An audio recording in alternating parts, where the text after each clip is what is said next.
Welcome to Global Education, Science, National Council of Educational Research and Training, Class 9,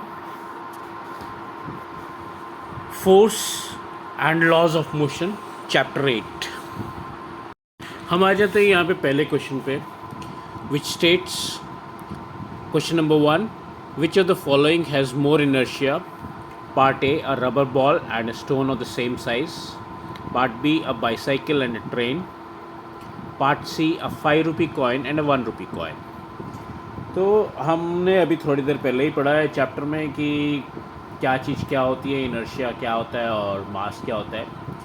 तो एक बार recapitulate कर लेते हैं. Inertia is the natural tendency of an object to resist a change in its state of motion और of rest. The mass of an object is a measure of its inertia. तो हमको ये पता है कि mass is a measure of inertia. तो अगर inertia ज़्यादा होएगा तो mass भी ज़्यादा होएगा, या वाइस वर्सा, mass ज़्यादा है तो inertia भी ज़्यादा होएगा. तो यहाँ पे हमारा सॉल्यूशन सारे में सिंपल हो गया है. पार्ट ए कहता है रबर बॉल एंड स्टोन. तो रबर बॉल और स्टोन में से स्टोन भारी है तो stone is the correct answer. Part B में अब bicycle and train, but obvious है, अंधा भी बता देगा कि ट्रेन ज़्यादा भारी होती है साइकिल से, तो train is the answer. Part C में a 5 rupee coin and a 1 rupee coin. Obviously 5 rupee coin is heavier than the 1 rupee coin, तो 5 rupee कॉइन जो है वो उसका इनर्शिया ज़्यादा है, उसका मास भी ज़्यादा है. अब पार्ट 2 मतलब क्वेश्चन 2 पे आ जाते हैं. In the following example try to identify the number of times the velocity of the ball changes. कितनी बार बॉल की वेलोसिटी चेंज होती है. A football player kicks the football to another player of his team who kicks the football towards the goal. The goalkeeper of the opposite team collects the football and kicks it towards the player of his own team. Also identify the agent supplying the force in each case. तो हमारे को यहाँ पे दो चीज़ बतानी है. एक तो उसकी वेलोसिटी कब कब चेंज हो रही है बॉल की, और कौन उसके ऊपर फोर्स अप्लाई कर रहा है उस बॉल के ऊपर. तो ये दो पार्ट हमको इसमें बताने हैं, और कितनी बार चेंज हो रही है. तो पहली बार तो हम एज्यूम कर लेते हैं कि बॉल जो है वो रेस्ट में है. और इससे पहले कि हम आगे बढ़ें, हम आपको ये बता देते हैं कि वेलोसिटी जो है लेमैन्स टर्म में अगर हम आपको बता दें तो वेलोसिटी जो है इज़ स्पीड विद डायरेक्शन. यहाँ पे डायरेक्शन इंपॉर्टेंट है. अगर डायरेक्शन भी चेंज हो गई बॉल की तो भी उसकी वेलोसिटी चेंज हो गई. और दूसरा, अगर उसकी डायरेक्शन वही की वही रही लेकिन उसकी स्पीड कम ज़्यादा, स्टैंड स्टिल या स्टैंड स्टिल से मोशन में आ गई तो भी उसकी वेलोसिटी चेंज हो गई. चलिए अब हम स्टार्ट करते हैं ये क्वेश्चन का आंसर बनाना. सबसे पहला, football player kicks the football to another player of his own team. तो पॉइंट नंबर 1, ये फुटबॉल प्लेयर जो है ये किक मार रहा है, यानी कि ये फोर्स लगा रहा है, और ये वेलोसिटी ज़ीरो से मोशन में ला रहा है बॉल को. तो वेलोसिटी नंबर 1 चेंज यहाँ पर आई, और फोर्स लगाने वाला ये फुटबॉल प्लेयर. नंबर 2 पे आते हैं. अब वो उसके टीममेट की तरफ उसने भेजा था बॉल को, तो ये उसका जो टीममेट है who kicks the ball towards the गोल, उसने बॉल को किक करा गोल की तरफ. जो भी उसकी वेलोसिटी थी पहले उसने पास लिया, पास को उसने न्यूट्रलाइज़ करा, मतलब स्पीड को वेलोसिटी को न्यूट्रलाइज़ करा, स्टैंड स्टिल पे लेके आया, और फिर उसने मारा, या चलती बॉल को उसने डायरेक्शन दूसरी देके, या जो भी हुआ डायरेक्शन दूसरी ना भी दी हो तो भी उसने उसको मारा, किक करा, तो उससे वेलोसिटी उसकी चेंज होएगी ही होएगी. तो ये नंबर 2 उसका टीममेट जो है फुटबॉल प्लेयर का टीममेट, उसने किक मारी, उस फोर्स दिया है बॉल को और वेलोसिटी चेंज करी है. This is the second instance, velocity change हुई है. अब उसके बाद में the goalkeeper of the opposite team collects the football. Ball motion में है, goalkeeper of the opposite team ने फोर्स लगाई, बॉल को कलेक्ट करा, न्यूट्रलाइज कर दिया उसका सारा फोर्स, उसका सारा वेलोसिटी न्यूट्रलाइज करके ज़ीरो पे ले आया, स्टैंड स्टिल पे ले आया. तो he is the third agent. The agent is the goalkeeper, and velocity change हुई यहाँ पे थर्ड टाइम. अब now collects the football and kicks it towards the player of his own team. अब ये गोलकीपर ने इसको अपनी ही टीम के यानी दूसरी टीम के जो, क्योंकि गोलकीपर जो था वो दूसरी टीम का था, उसने अपने प्लेयर की तरफ बॉल को किक किया। नाउ ये किक जो हुई तो goalkeeper is the person who is putting the force and उसने अपनी टीम प्लेयर की तरफ किक किया। तो this is the fourth instance velocity change हुई। अब क्वेश्चन नंबर 3 पे आ जाते हैं हम। Explain why some of the leaves may get detach from a tree we vigorously shake its branches. वो आपको कार वाला एग्जांपल याद है ना, जो हमने आपको थ्योरी पार्ट में करवाया था कि आप ड्राइवर के साथ में बैठे हुए हैं और कार चल रही है, सडनली ब्रेक लगती है या फिर सडनली कार चालू होती है। दूसरा हमने आपको और एक एग्जांपल दिया था उसमें बस का, कि आप बस में खड़े हुए हो और बस एकदम से चलती है या बस में एकदम से ब्रेक लगती है। वही एग्जांपल्स आप याद कर लीजिए, वहाँ से आपको इसका सॉल्यूशन मिल जाएगा। तो हम चलिए फिर भी आपको सॉल्यूशन बता देते हैं। Why some of the leaves may get detach from a tree if we vigorously shake its branch. Tree वहीं का वहीं खड़ा है और ट्री के ऊपर लीव्स जो हैं वो भी वहीं की वहीं खड़ी हैं, यानी कि नो मोशन इज़ ऑल्सो, वो स्टैंड स्टिल पे ही हैं दोनों के दोनों। अब एकदम से हम ट्रीज़ की ब्रांचेस को हिला देते हैं, ट्री को हिला देते हैं,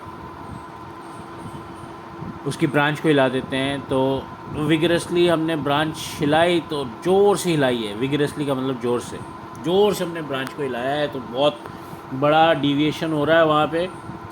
अब लीव्स जो थी वो स्टैंड स्टिल पे खड़ी थी and they continue to be in their uniform motion which was stand still. लेकिन ब्रांच तो हिल गई, but leaves were still in their previous motion of being stand still, तो वो टूट के गिर जाती हैं। अब हम आते हैं question number 4। Why do fall in the forward direction when a moving bus brakes to a stop and fall backwards when it accelerates. अरे ये तो एग्जाम्पल मैंने आपको अभी कोट कर दिया। खैर चलिए फिर भी बता देते हैं आपको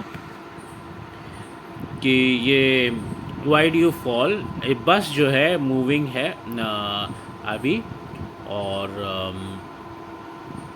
बस में ब्रेक लगती है, तो आपका पैर जो है वो बस के बेस के साथ में लगा हुआ है, और क्योंकि बस is in a forward motion, आपका पैर जो है वो भी फॉरवर्ड मोशन में जा रहा है। अब यहाँ पर कंटिन्यू कर रहा है दोनों के दोनों। अब ऑल ऑफ अ सडन बस को ब्रेक लगा दी गई, तो आपका पैर जो है वो क्योंकि नीचे फ्लोर के साथ कांटेक्ट में है तो उसको भी स्टॉप हो गया। लेकिन आपकी बॉडी का अपर पार्ट जो है वो स्टिल कंटिन्यू करता है मोशन में, और इसकी वजह से क्योंकि आप नीचे वाला पार्ट आपका स्टैंड स्टिल पे आ गया ब्रेक के साथ में, ऊपर वाला पार्ट अभी भी मोशन में है, तो वो आप ऊपर वाले पार्ट से आप आगे जा रहे हो। बस भी फॉरवर्ड डायरेक्शन में जा रही थी, ऊपर वाले पार्ट से आप आगे की तरफ जा रहे हो, आपकी अपर बॉडी जो है आगे की तरफ जा रही है, इसके लिए आप आगे की तरफ गिर जाते हो। अब जो है उसका रिवर्स चीज़ कि भाई मूविंग बस, ठीक है, अब बस ब्रेक लग गई तो बस स्टैंड स्टिल पे आ गई। अब बस जो है एक्सेलरेट करके स्टैंड स्टिल से एक्सेलरेट करके आगे बढ़ रही है, तो आपका पैर जो है अगेन फ्लोर के साथ कांटेक्ट में है, और बस अभी तक स्टैंड स्टिल पे थी, आप भी स्टैंड स्टिल पे थे। अभी ऑल ऑफ अ सडन बस ने एक्सेलरेट करके मोशन में आ गई है, तो आपकी बस मोशन में आई तो आपके पैर जो फ्लोर पे हैं बस के वो भी मोशन में आ गए, लेकिन आपकी अपर बॉडी जो है that is still continuing in its state of rest while the bus is moving forward. तो आप you tend to fall backward, क्योंकि आपके पैर आगे की तरफ जा रहे हैं बस के फ्लोर के साथ में, और आपकी अपर बॉडी जो है वो स्टैंड स्टिल पे है, यानी कि वो पीछे ही रह जा रही है, तो you tend to fall backward. तो ये था। अब हम एक्सरसाइजेस पर आ गए हैं। तो एक्सरसाइज में पहला क्वेश्चन है, an object experiences net zero external unbalanced force, is it possible for the object to be travelling with a non zero velocity? If yes, state the conditions that must be placed on देखिए question मुश्किल नहीं है, लेकिन इसकी statement के अनुसार इसको काफ़ी कॉम्प्लिकेटेड टाइप का बना दिया हुआ है। वो आपकी सिर्फ स्टेटमेंट के अनुसार ही कॉम्प्लिकेट करा हुआ है। वैसे अगर आप देखें तो जो सेकंड लॉ ऑफ मोशन है न्यूटन का, वो कहता है the rate of change of momentum of an object is proportional to the applied unbalanced force in the direction of the force. तो जो है, जब तक इसके ऊपर कोई एक्सटर्नल अनबैलेंस फोर्स ना लगे तब तक वो उसी में कंटिन्यू करेगा, अपने उसी मोशन में कंटिन्यू करेगा। और क्योंकि नेट फोर्स जो है, net zero external unbalance force उसके ऊपर अप्लाई कर रही है, यानी कि जो था स्टेटस उसका पहले उसी स्टेटस में रहेगा। अगर वो पहले स्टेशनरी स्टेटस में था, it will continue to be in stationary status. If it was in motion earlier, then it will continue to be in motion also, because the net forces, net zero external force, net zero external unbalanced force उसके ऊपर लगाई गई है. इसकी वजह से it will continue to be in its same state of motion as it was earlier. Now अगर if it was earlier in motion, uniform motion, तो it will continue to be in the same uniform motion. That's it. Question number 2 पर हम आते हैं. When a carpet is beaten with a stick, dust comes out of it, explain. तो ये जो आपको बस का एग्जांपल दिया था, और अभी एक क्वेश्चन और आया था, लीव्स गिर जाती है ट्री से, बस वही याद कर लीजिए, उसके ऊपर ही इसका आंसर बेस्ड है.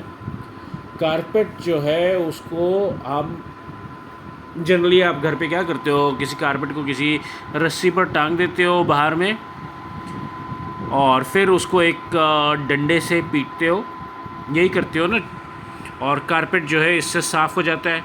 तो इसमें होता है क्या है कि जो कारपेट है, जब आपने उसको हैंग करा हुआ है, तो carpet is in a motion of being stand still, और उसके अंदर जो डस्ट पार्टिकल्स है, they are also in a status of stand still. अब आपने जब उसको डंडे से मारा, एक स्टिक से मारा, तो कारपेट comes into motion. अब जो डस्ट है, that remains still in a status of being stand still.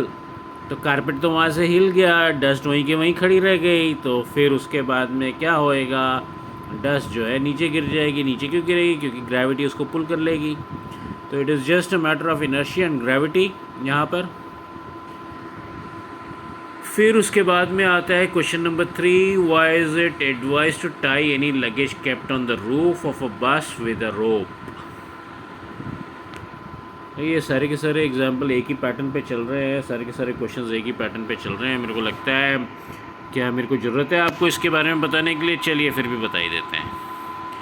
देखिए, जब बस जो है वो चलती है तो it is in a status of motion, और जब वो मोशन में आती है तो वो उसके रूफ़ के ऊपर हमने सामान रखा हुआ है. Now let us assume that the bus is moving, motion में है, ऑलरेडी मोशन में है.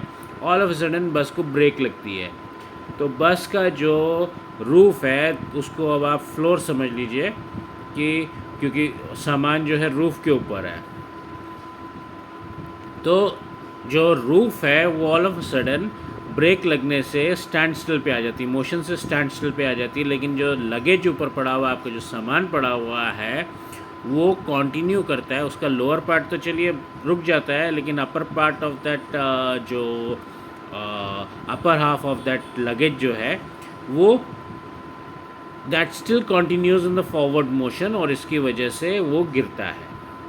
अब आप बस को ब्रेक लग गई, रुक गई बस, अब लगा देते कि बस को वापस स्टार्ट करके एक्सेलरेशन दे रहे हैं. तो जब स्टैंड स्टिल से स्टार्ट होके एक्सेलरेशन ले रही है बस, देन द रूफ जो है वो कम्स इनटू मोशन.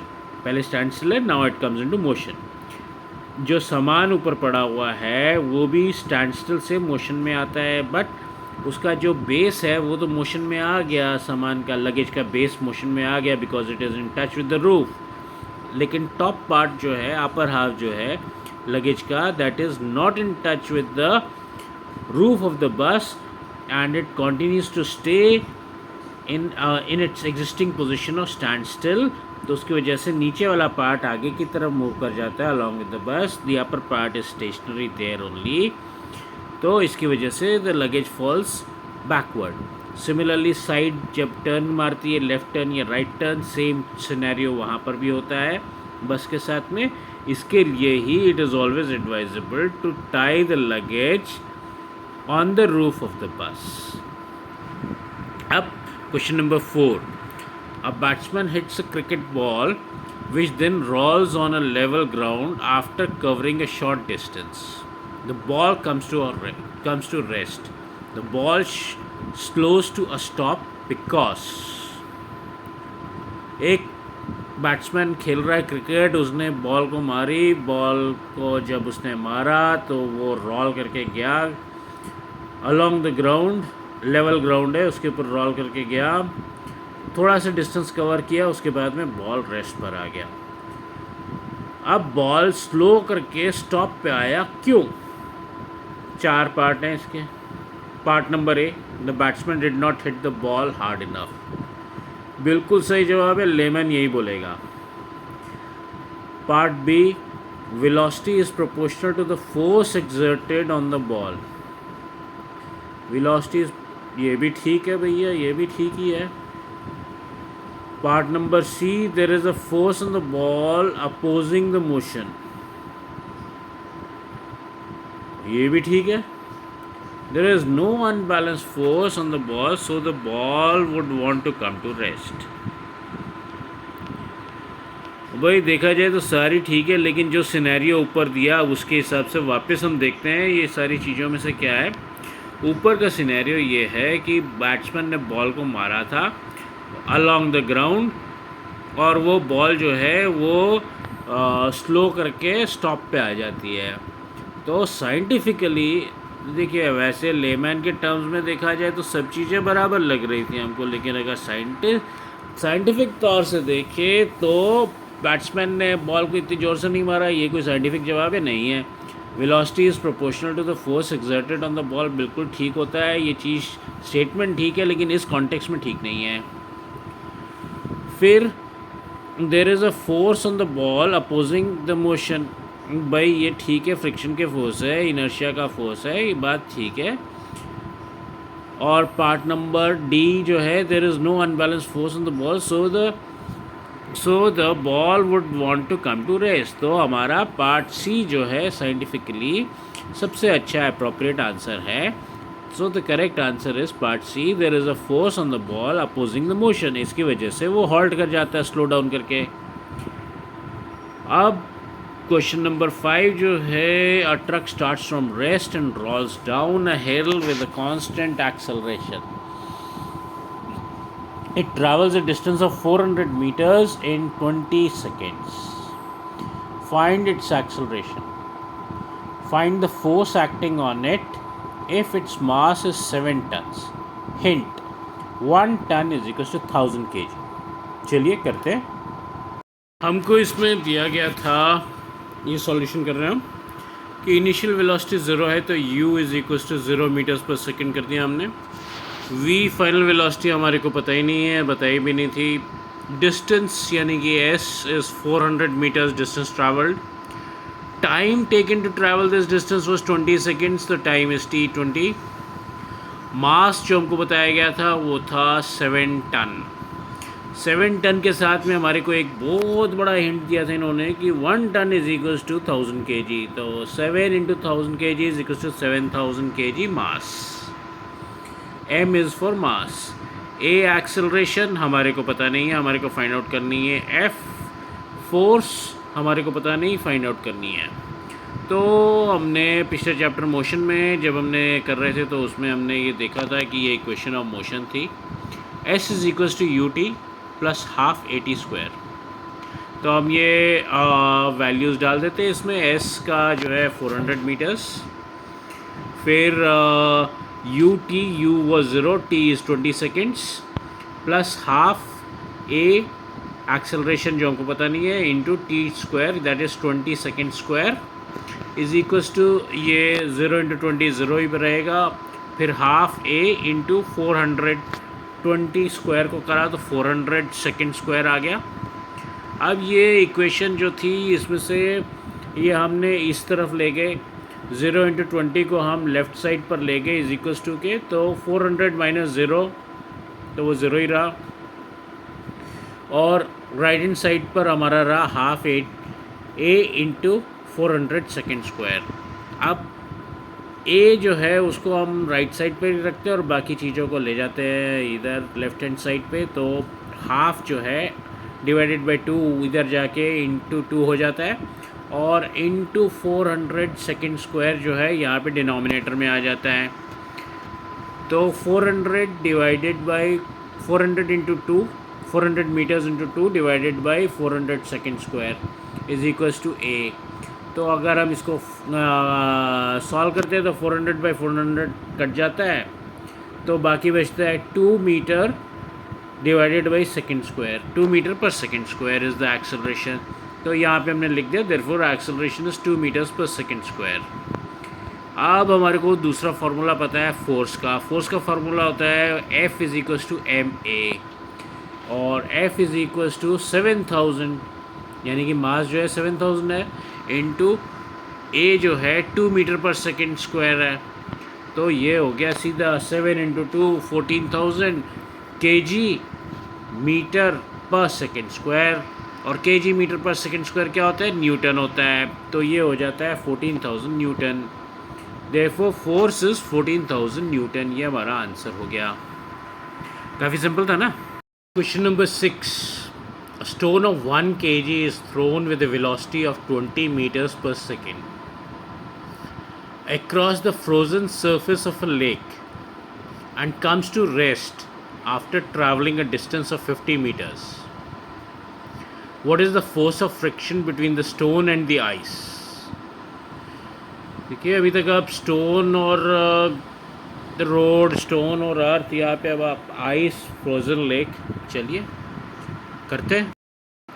तो हम सॉल्यूशन पर आए हैं। मास हमको दिया हुआ m is equals to 1 kg, initial velocity u 20 metres per second, final velocity वो आके रुक जाता है आइस पर, तो वो 0 मीटर्स पर सेकेंड हो गया।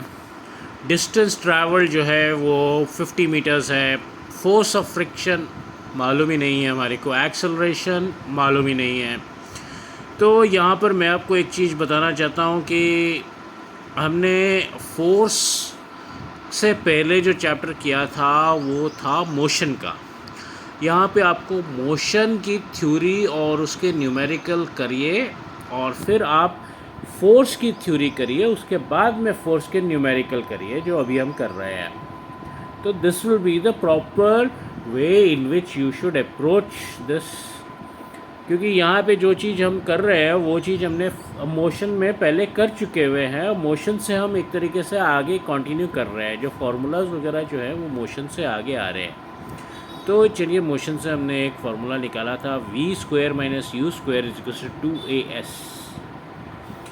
तो v स्क्वायर जो है फाइनल वेलोसिटी 0 थी, क्योंकि स्टैंड स्टिल पे आ जाता है। Initial velocity 20 metres per second, दोनों को स्क्वायर कर दिया, और is equal to as। Acceleration हमारे को पता नहीं है, और डिस्टेंस ट्रैवल वाज 50 मीटर्स, वो हमने डाल दिया। अभी 0 स्क्वायर का 0 ही बनेगा, और 20 मीटर्स पर सेकेंड का 400 मीटर स्क्वायर पर सेकेंड स्क्वायर बन जाएगा, इज इक्वल्स टू ए तो हमारे को पता ही नहीं क्या है। 2 into 50 is equals to 100 metres हो जाएगा यहाँ पर। अब ए को हम यहीं पर रखेंगे और बाकी 100 मीटर्स को हम दूसरी तरफ ले जाएंगे। 0 की कोई वैल्यू का मायने नहीं रखता है, इसके लिए 400 metre square divided by second square into 1/100, क्योंकि ये राइट हैंड साइड से 100 कैरी करके हम इस तरफ लेके आए, तो यहाँ पे वहाँ पे प्रोडक्ट में था, यहाँ पे डिनोमिनेटर में आ जाएगा, तो 100 और 400 कट जाएगा, और मीटर स्क्वायर और मीटर में से एक, मीटर स्क्वायर में से एक कट जाएगा मीटर के साथ, तो बाकी बचता है एक्सेलरेशन का 4 मीटर पर सेकेंड स्क्वायर। लेकिन यहाँ पर आप एक चीज़ भूल गए कि ये नेगेटिव वैल्यू चल रही है इसकी 4 की, तो ये negative 4 metre per second square. और वैसे भी आपको पता ही था कि यहाँ पे डिसलरेट कर रहा है, वो स्टैंड स्टिल पे आ रहा है, तो वो नेगेटिव वैल्यू आएगी एक्सेलरेशन की। Therefore the force of friction जो है, sorry, therefore the acceleration is -4 metres per second square. ठीक है, अब फोर्स ऑफ फ्रिक्शन जो है उसका तो फार्मूला हमको पता ही है, F = ma। तो m जो है मास 1 kg हमने डाल दिया, और a हमने अभी निकाला है 4 मीटर्स पर सेकेंड नेगेटिव का, तो 1 × -4 मीटर्स पर सेकेंड स्क्वायर। तो ये तो बिल्कुल सिंपल है, -4 kg metre per second square. तो अब kg metre per second square को हमने हटा के कर दिया न्यूटन, तो बना क्या ये -4 Newton. Therefore force of friction is -4 Newton. Simple. आप ऐसे कंफ्यूज हो रहे थे आइस, लेक और क्या क्या चीज़ में पता नहीं, इन सॉल्यूशन काफ़ी सिंपल निकला ना। Question 7, a 8000 kg engine pulls a train of 5 wagons, each of 2000 kg along a horizontal track. If the engine exerts a force of 40,000 Newton and the track offers a friction force of 5000 Newton, then calculate part A, the net accelerating force, and part B, the acceleration of the train. Net accelerating force and the acceleration of the train. चलिए, बहुत मुश्किल लग रहा है ना question. Engine है, train की पटरी है, ट्रेन का इंजन का मास है, फिर ट्रेन का वैगन्स का मास है, वैगन्स भी एक नहीं दो नहीं है 5 वैगन है। काफ़ी कॉम्प्लिकेटेड लगता है। चलिए करते हैं, चलिए नोट करते हैं क्या क्या हमारे को दिया हुआ। मास ऑफ इंजन हम इसको डेजिग्नेट कर रहे हैं ME से, 8000 kg। मास ऑफ 1 वैगन, तो इसको हम कर रहे हैं M1W, 2000 kg। Mass of 5 wagons, तो M5W कर रहे हैं हम इसको, तो 5 × 2000 kg = 10,000 kg। Force of engine, इसको हम FE से डेजिग्नेट कर रहे हैं, E छोटा, तो 40,000 न्यूटन्स फोर्स ऑफ इंजन दिया हुआ हमारे को। Friction force of the track FT से डेजिग्नेट कर रहे हैं, 5000 न्यूटन्स, ये भी दिया हुआ हमको। ये अभी तक जितनी भी चीज़ें हैं ये सारा का सारा दिया हुआ है। तो अब हमारे को पार्ट ए में ढूंढना था नेट एक्सेलरेटिंग फोर्स, यही ढूंढना था ना। Part A net accelerating force, हाँ यही ढूंढना था। तो फोर्स ऑफ इंजन जो है बड़ा सिंपल लग रहा है मेरे को, तो force of engine minus friction force of the track.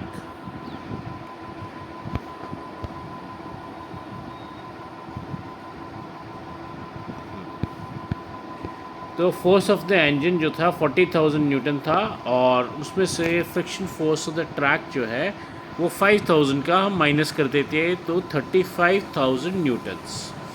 Therefore the net accelerating force is 35,000 Newton's. काफ़ी सिंपल लगा आपको? पहले जितना कॉम्प्लिकेटेड लग रहा था बाद में उतना कॉम्प्लिकेटेड नहीं रहा ना। और उसके बाद में पार्ट 2 जो है वो हम ढूंढ रहे हैं the net acceleration of the train. Acceleration हमारे को नहीं दिया गया है, लेकिन हमको फार्मूला पता है, फोर्स = ma। m जहाँ पे होता है मास के लिए और ये होता है एक्सेलरेशन के लिए। तो फोर्स हमारे पास में है जो हमने अभी भी कैलकुलेट करी, 35,000 न्यूटन। मास जो है ट्रेन का 5 बोगी का 2000 × 5 = 10,000 kg, और a जो है एक्सेलरेशन हमको पता ही नहीं है, तो a को हम इधर ही रखते हैं। वैल्यू सब्स्टिट्यूट कर दिया हमने, F = 35,000, m को डाल दिया 10,000, a को एज इट इज़ रहने दिया। अब a को हम इधर ही रहने देते हैं, और 10,000 kg जो है उसको इधर डिनोमिनेटर में ले आते हैं लेफ़्ट हैंड साइड पे। तो हमारे पास है 35,000 kg metre per second square already है, और 10,000 kg यहाँ पे आ गया, kg कट जाएगा, 3 0 ऊपर 3 0 नीचे कट जाएंगे, तो 35/10 बचेगा। 35/10 metre per second square. Acceleration का जो यूनिट होता है मीटर पर सेकेंड स्क्वायर ही होता है, तो 3.5 हो जाता है। 35/10 = 3.5 metre per second square is the acceleration. Therefore acceleration is 3.5 meters per second square. बहुत सिंपल निकला, खोदा पहाड़ निकली चुहिया, इतना मुश्किल लग रहा था हमारे को और कितना सिंपल निकला है ना ये question. Question number 8. An automobile vehicle has a mass of 1500 kg. What must be the force between the vehicle and the road if the vehicle is to be stopped with a negative acceleration of 1.7 meters per second square? चलिए करते हैं. तो solution पर आते हैं. Automobile vehicle का मास जो है वो हमारे को दिया हुआ है m = 1500 kg.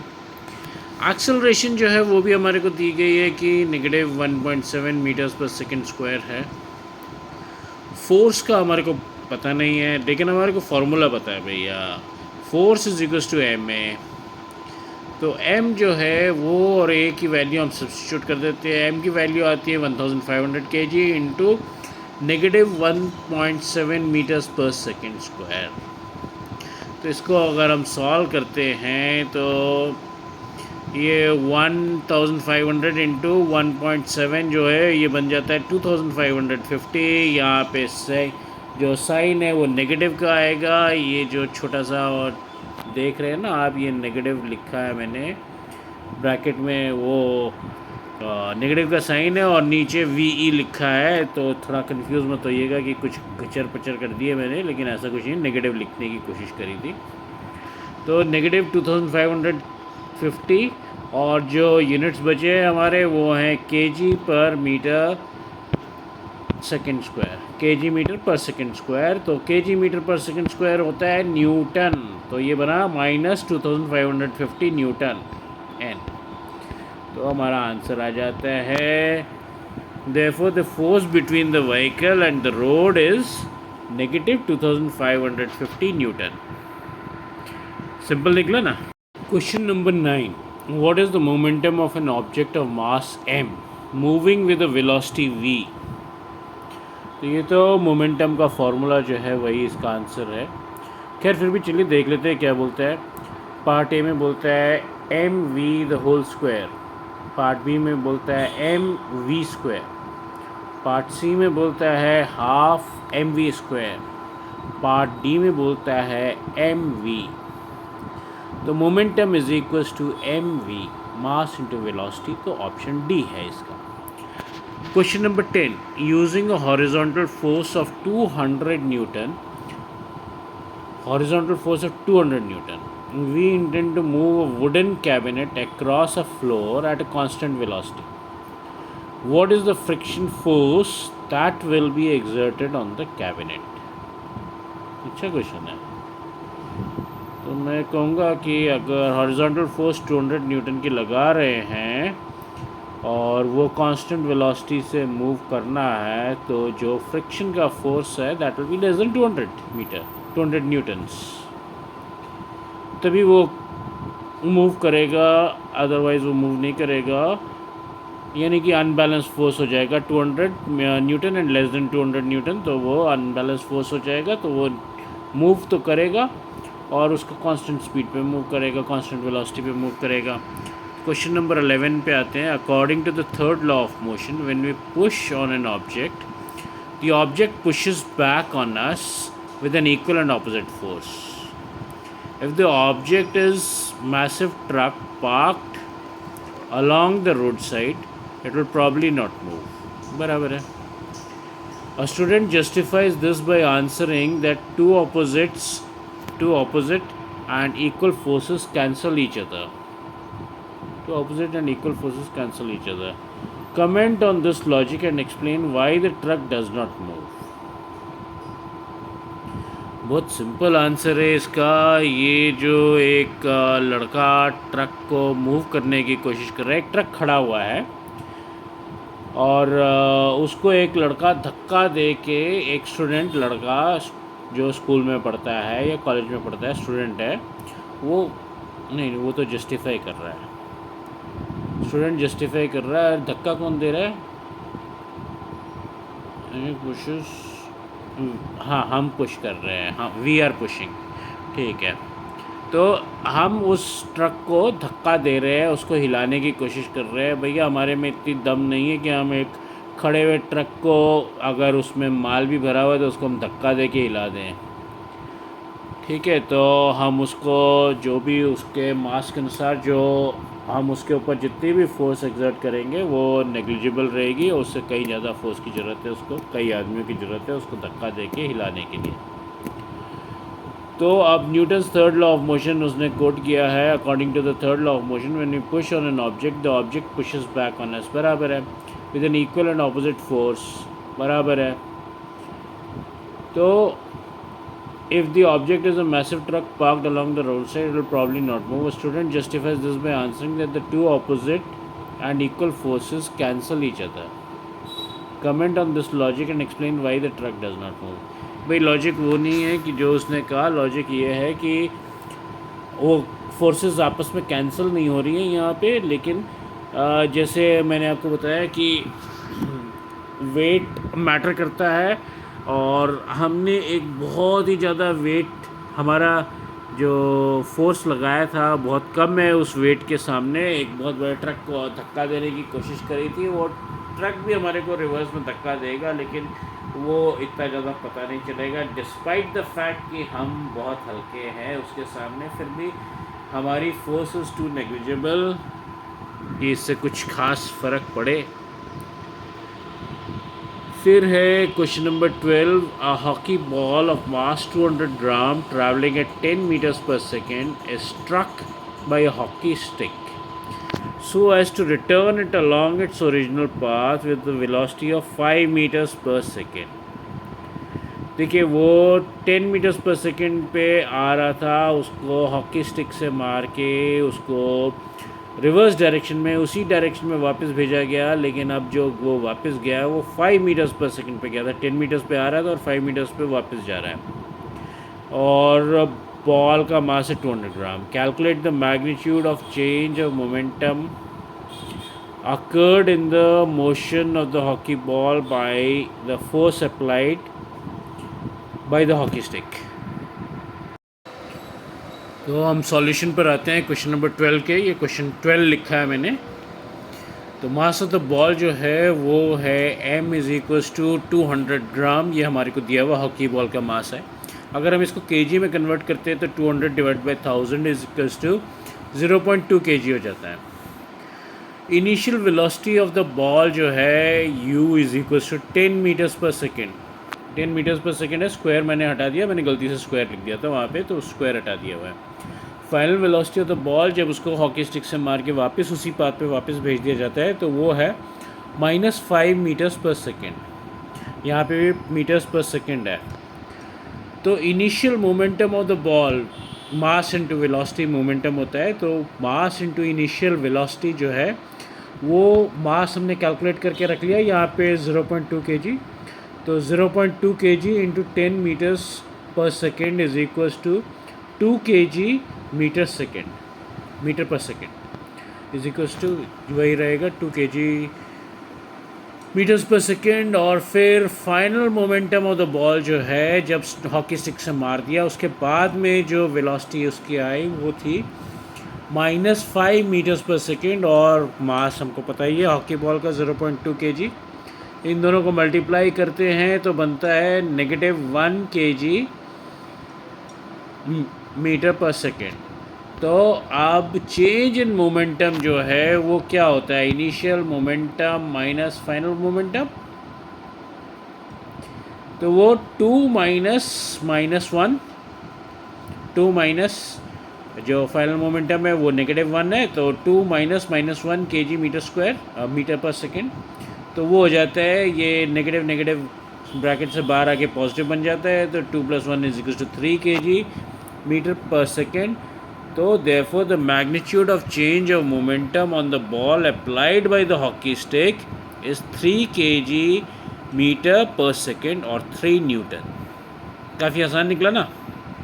Question 13, a bullet of mass 10 gram traveling horizontally with a velocity of 150 meters per second strikes a stationary wooden block and comes to rest in 0.03 seconds. Calculate the distance of penetration of the bullet into the block. Also calculate the magnitude of the force exerted by the wooden block on the bullet. तो यहाँ पर हमारे को दिया गया है मास of the bullet. मास जो है वो है 10 ग्राम. 10 ग्राम को अगर हम केजी में कन्वर्ट करते हैं तो 10 divided by 1000 is equals to 0.01 kg. Initial velocity जो है, जो बुलेट की वेलोसिटी थी वो हमारे को दी हुई है 150 metres per second. Final velocity वो रुक जाती है, जाके वुडन ब्लॉक में जाके रुक जाती है, तो फाइनल वेलोसिटी वो 0 मीटर्स पर सेकेंड है. टाइम हमारे को दिया हुआ है 0.03 सेकेंड्स. डिस्टेंस ट्रैवल्ड हमारे को नहीं दिया गया, तो S is equals to question mark. Force जो है वो अगेन हमारे को नहीं दिया गया है. तो मोशन के चैप्टर से आप ये इक्वेशन तो जानते ही होंगे, v is equals to u plus A T. तो v जो है वो 0 है, u initial velocity 150 metres per second है, एक्सेलरेशन हमारे को पता नहीं है, और टाइम 0.03 सेकेंड्स है. तो यहाँ पर हमने ए को इधर ही रखा, और ये 150 दूसरी तरफ जब जाता है तो वो नेगेटिव हो जाएगा. यहाँ पे प्लस है तो वहाँ पे नेगेटिव हो जाएगा, तो 0 - 150 मीटर्स पर सेकेंड. और यहाँ पर जो t है वो मल्टीप्लाई हो रहा है, तो उधर जाके वो डिवाइड हो जाएगा, तो डिनोमिनेटर में आ जाएगा. डिनोमिनेटर में 0.03 सेकेंड्स आ गया, और a जो है इधर ही रहता है. अब a को सॉल्व कर रहे हैं फर्दर हम, तो ये नेगेटिव 150 डिवाइडेड बाई 0.03 सेकेंड्स, तो 5000 मीटर्स पर सेकेंड ये आंसर आया. 150 को जब डिवाइड करेंगे 0.03 से तो 5000 आया, और नेगेटिव का साइन है वहाँ पे, तो negative 5000 metres per second square. ये एक्सेलरेशन आ गई हमारे पास में. अब जो है हमारे को ये और एक फार्मूला में हम इसको डालते हैं, v square minus U square is equals to 2as. Acceleration का फिगर जो हमने निकाला है वो भी हम इस फार्मूला में डालेंगे. तो जब इस फार्मूला में डाल रहे हैं तो v square is equals to 0 square minus 150 square is equals to 2. a का वैल्यू हमने निकाला -500, और s का वैल्यू हमारे पास है नहीं, तो ये जो s को हम इधर ही रखेंगे, और बाकी सारी चीज़ों को हम उधर ले जाते हैं. तो -150 इंटू 150 स्क्वायर है ना, तो इंटू 2 इंटू 5000, तो ये हो गया 22,500 divide by 10,000 is equal to 2.25 metres. ये डिस्टेंस ट्रैवल्ड हो गया 2.25 metre. Therefore the penetration distance in the wooden block is 2.25 meters. Therefore the force exerted is 50 Newton. 50 Newton हमने कहाँ पे निकाली थी? 50 न्यूटन हमने अभी नहीं निकाली है, वो इस तरीके से आई. मैग्नीट्यूड ऑफ फोर्स जो है F is equals to ma जो है वो mass into velocity, mass into acceleration है. तो मास जो है यहाँ पे 10/1000, ये हमने 10/1000 इसलिए लिया है क्योंकि इस तरीके से हमारे को ये कन्वीनियंट रहेगा 0 काटने के लिए. इंटू एक्सेलरेशन जो है 5000, तो नीचे से 3 0 और ऊपर के 3 0 हटा दिए, और 5 इंटू 10 कर दिया, तो 50 न्यूटन ये हमारा आता है. Therefore the force exerted is 50 Newton's. ये इसका सॉल्यूशन हुआ. काफ़ी सिंपल लगा फाइनली, लेकिन फार्मूले बीच बीच में आपको इंसर्ट करने, और जब तक आप मोशन नहीं करोगे ये सब फार्मूले नहीं कर पाओगे आप. तो यहाँ पर हमारे को ये सॉल्यूशन पर आए हैं हम क्वेश्चन 14 के. मास ऑफ द ऑब्जेक्ट जो है, जो पहले ट्रैवल कर रहा था, वो मास है उसका 1 kg. Initial velocity of the object u1 जो है वो 10 मीटर्स पर सेकेंड है. ठीक है, और अब ये आते हैं मास ऑफ द वुडन ब्लॉक. ये भी हमारे को दिया गया है, ये बीच में हमने डिवाइडर सा बना दिया है. मास ऑफ द वुडन ब्लॉक जो है MB हमने इसको डेजिग्नेट किया है, 5 kg है. अब मास of the combined object plus wooden block कितना रहेगा? पहले ऑब्जेक्ट का मास था 1 kg और ब्लॉक का मास है 5 kg, तो हमने इसको डिजिग्नेट किया m2 से। m2 का है 5 + 1 = 6 kg मास, बराबर।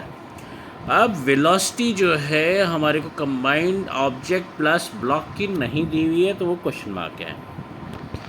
अब मोमेंटम जो है, मोमेंटम बिफोर द इम्पैक्ट भी वही रहेगा और मोमेंटम आफ्टर द इम्पैक्ट भी वही रहेगा, क्योंकि मोमेंटम सेम रहेगा।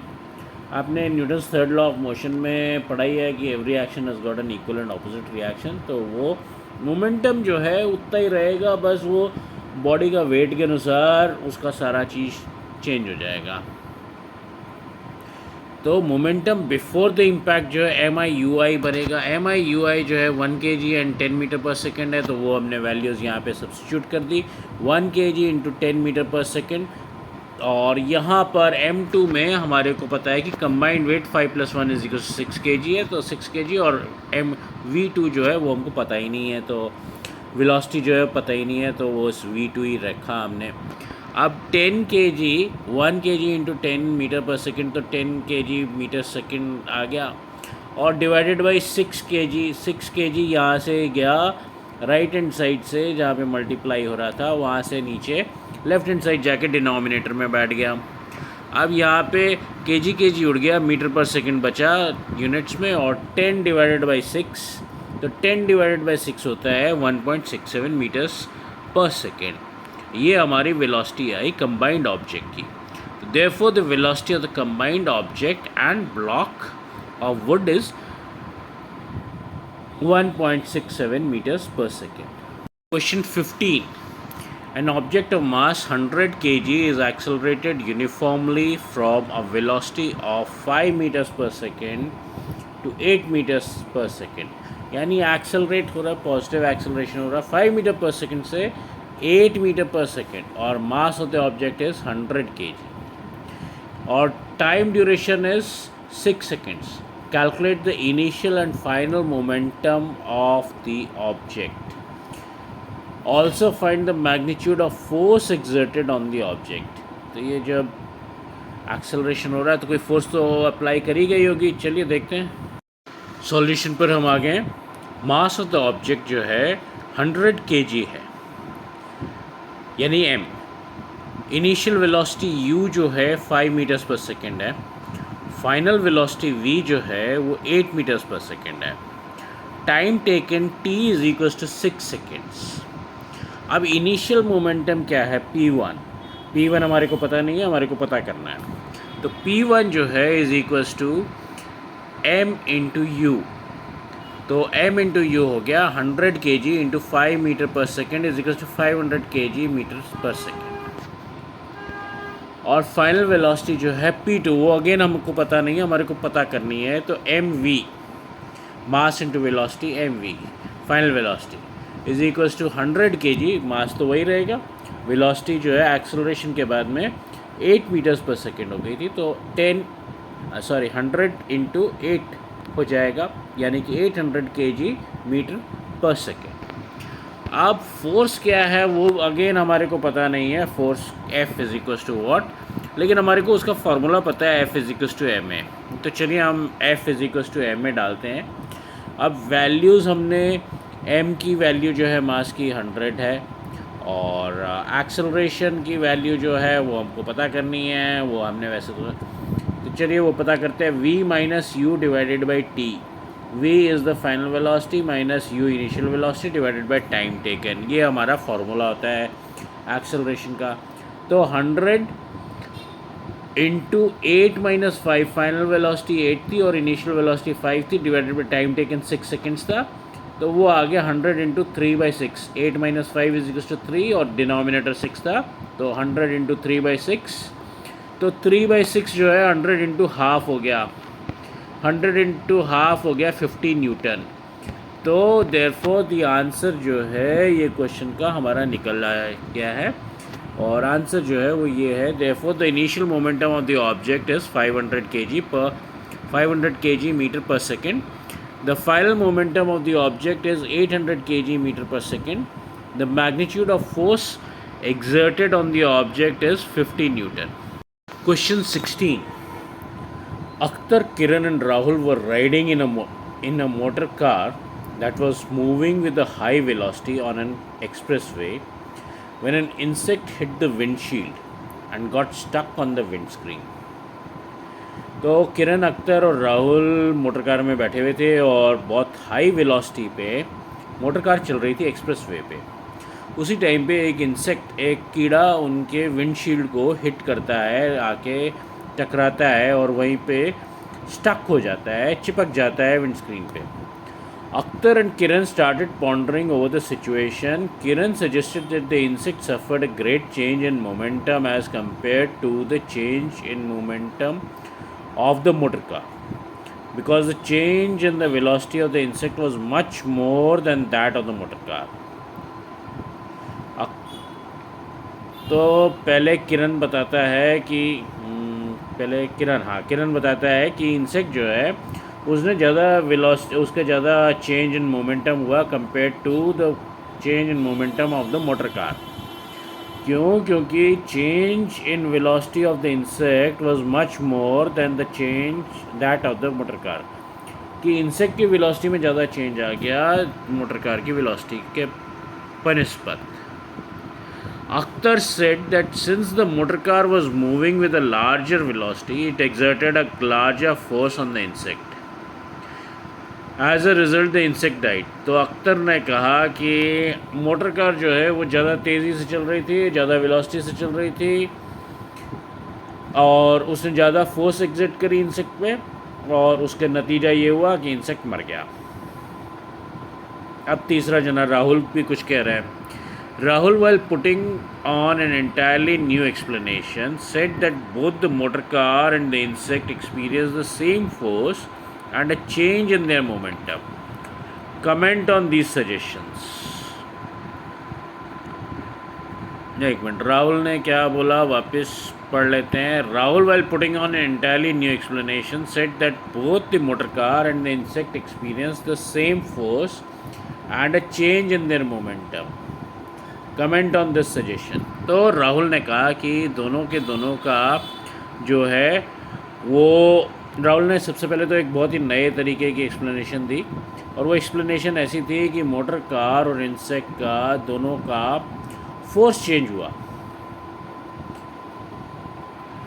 और उनको सेम फोर्स एक्सपीरियंस हुआ, फोर्स चेंज नहीं हुआ, फोर्स सेम रहा, फोर्स दोनों का सेम है, उनका मोमेंटम चेंज हुआ।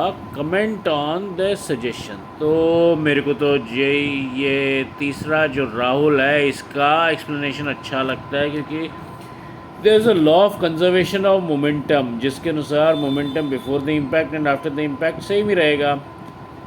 तो मोमेंटम जो है वो that will continue to remain the same. MIUI, जो फर्स्ट ऑब्जेक्ट ले लो कार का MIUI और तो उसका ले लो MIVI, तो MIUI इंटू MIVI ऐसे करके सेम ही रहेगा before the collision and after the collision भी सेम रहेगा MIUI इंटू MIVI, सिर्फ डायरेक्शन ऑपोजिट हो जाएगी दोनों की।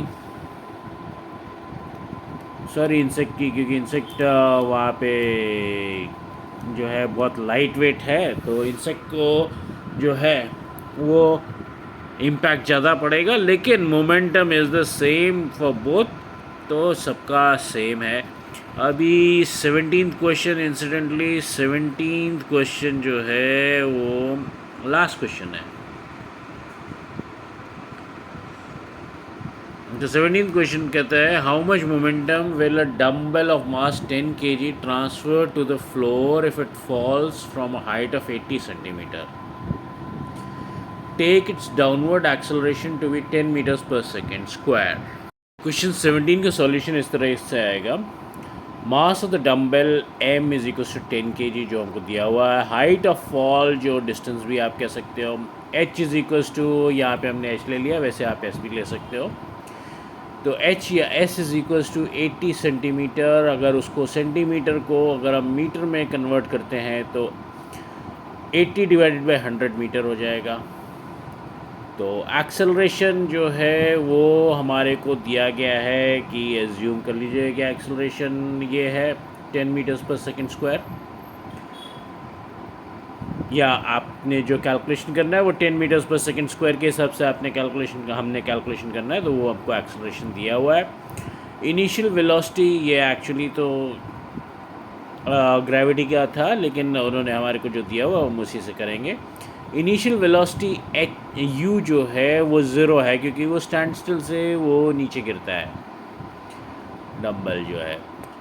तो डंबल तो पता ही है ना आपको क्या होता है, ये जिम वगैरह में यूज़ होता है, इवन एक्सरसाइज में लोग घर पे भी डंबल यूज़ करते हैं। वो डंबल जिससे आप आपके फोर आर्म को ऊपर नीचे करते हो, उसको उठा के आपके फोर आर्म्स को एक्सरसाइज करते हो, तो वो होता है डंबल।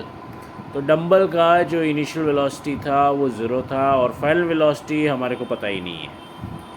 तो मोशन से आपको फार्मूलाज तो पता ही होंगे, आप लोगों ने अच्छे से कर लिया होगा मोशन तो अब तक।